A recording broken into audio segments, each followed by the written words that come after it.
ಮಂಗಳೂರಿನ ಹೃದಯ ಭಾಗದ ಸೆಂಟ್ರಲ್ ಮಾರ್ಕೆಟ್ ಬಳಿ ಕಾರ್ಯಾಚರಿಸ್ತಾ ಇರುವ ದುಬೈ ಮಾರ್ಕೆಟ್ ಅಲ್ಲಿ ಮೊಬೈಲ್ ರಿಪೇರಿ ವಿಚಾರದಲ್ಲಿ ಅಂಗಡಿ ಮಾಲಕನಿಗೆ ಗುಂಪೊಂದು ಥಳಿಸಿ ಪರಾರಿಯಾಗಿರುವ ಘಟನೆ ನಡೆದಿದ್ದು ಇಬ್ಬರು ಆರೋಪಿಗಳನ್ನು ಬಂಧಿಸಲಾಗಿದೆ.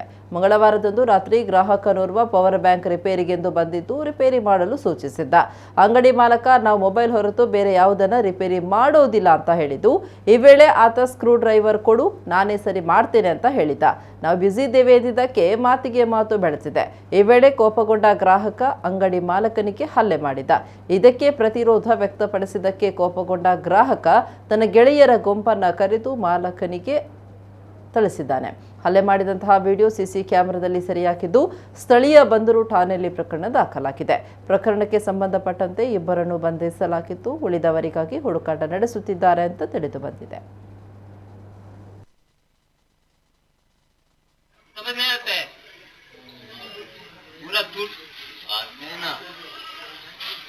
नेक्स्ट टाइम देखते हैं कौन आता है इधर हम लोग का चुप रहना और नाव का ट्रेन ब्रो